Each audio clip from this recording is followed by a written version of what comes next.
Hello everyone, this is Jimmy Singh, broker owner with Supermax Realty. Welcome to my channel Real Estate Edge with Jimmy Singh. Friends, in today's video, I'd like to talk about the importance of getting your foot in Canadian housing market, how your incomes will never keep up with the property prices. And in this short video, I'd like to discuss and share some stats because lot of media, they use things for their own benefit for fear mongering.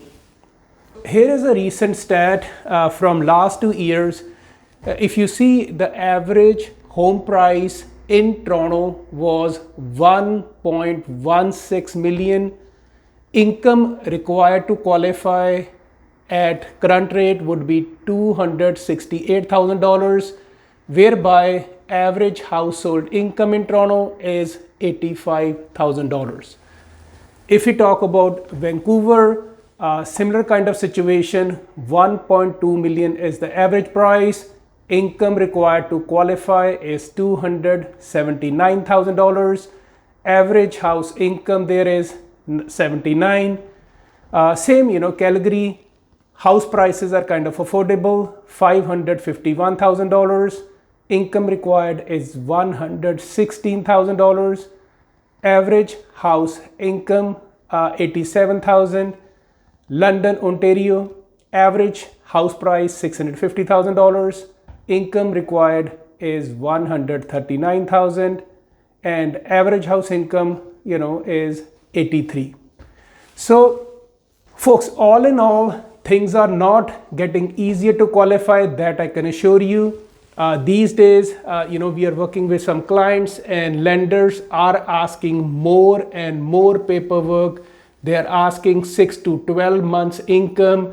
They're getting very tight. It is not easier to qualify for the mortgage, and I'm pretty sure everybody is aware. Since last year, the rate hikes have gone up. Rates have gone up 11 times, and in our Canada, or especially Ontario, there is lot of taxes in development. Approximately 20 to 30% cost to build a new home is all taxes, levies, developmental charges, and it costs lot of money for some developers and builders, and they have to jump the hoops, get through the red tapeism in municipalities, and we can't build enough housing for our population. So all I have to do, folks, is make some sacrifices, relocate to different affordable cities. There are plenty of options in Ontario. If your income is same, the house prices you can get in that city is half or two-thirds. You should make a move. Or let's say you are a young couple with no kids. You can start with a small condominium. Maybe it's an older building, needs some renovation. So you can move in the unit and keep those improvements. At least you get your foot in the property ladder. And I see sometime in the social media, there's a lot of backlash, on immigrants and people who are born can't afford. I can certainly understand your anger, your frustration, but folks, entitlement won't get you anywhere. Even if you're born in any country, entitlement won't get your foot in the housing. I moved to Canada 22 years ago from India, and even in India, the bigger cities, it's not possible for middle class people to just go to Bombay, New Delhi, and buy in the posh localities.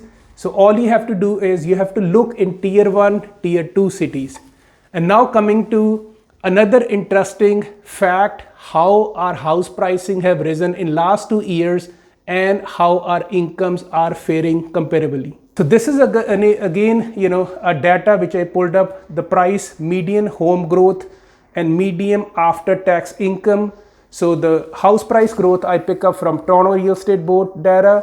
After tax income I picked up from Stats Canada 2021 to 2022. So for example, in West GTA, Brampton, in 2022, average price was sitting at $1,066,000, whereby the income in Brampton median was $98,000, but the house prices rose 88,750, which is kind of 90% growth from 21 to 22. If I go to Milton, average price again was 1,077,000. Median household income was 107. The house prices, rose $78,000, which is approximately 73% of your income growth within 1 year. Ajax, which is another city east of Toronto, $1,008,000. If you see the median income, 103,000 in Ajax, and the growth of housing was 84,671, which is approximately 62% growth of your house within a year, though your incomes are stagnant. And if you're a renter, here is some data to put things in perspective. So if you're paying $2,800 a month, in 5 years you'll be paying $168,000.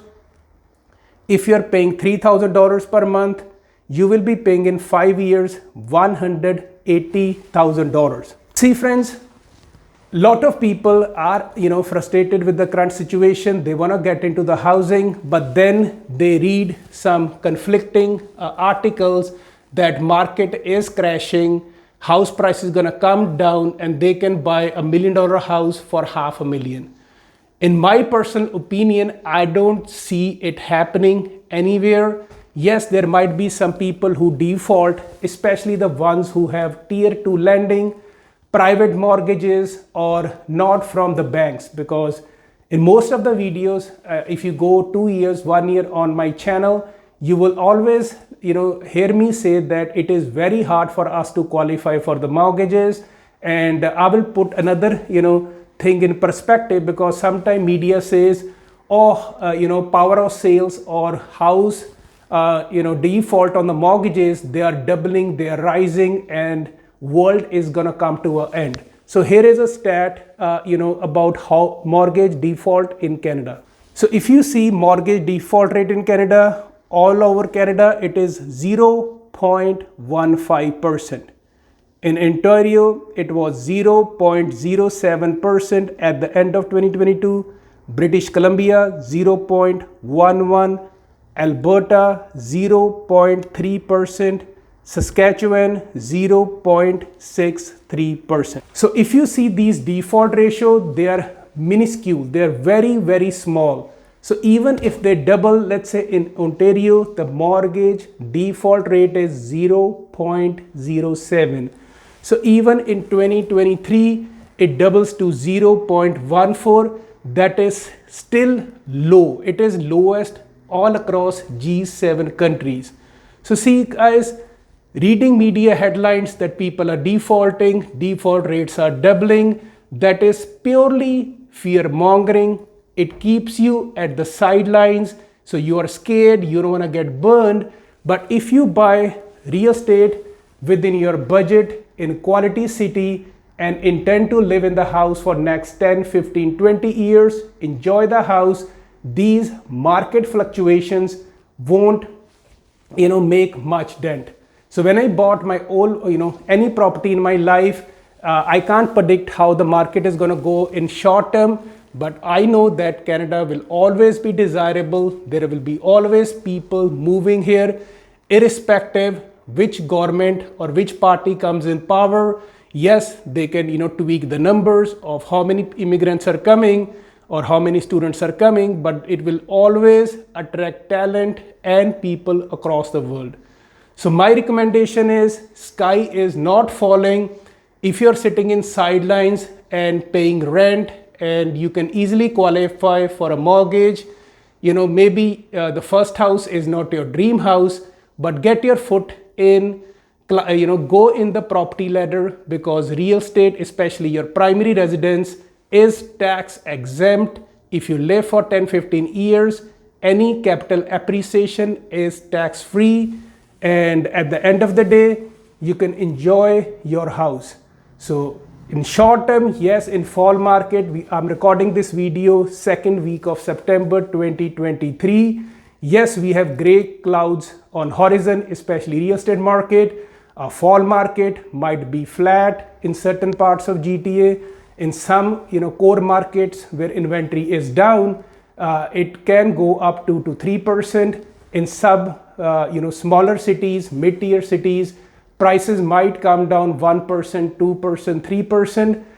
But all in all, you have to have a big perspective, long-term horizon, and act accordingly. If you want any real estate advice or have any questions in regards to selling or buying property anywhere in Greater Toronto Area, London, Kitchener-Waterloo, Cambridge, our team service all across Ontario. Give me a call at 647-961-2639, or you can visit my website www.supermaxrealty.ca for a candid advice. Thanks for watching. Talk to you soon.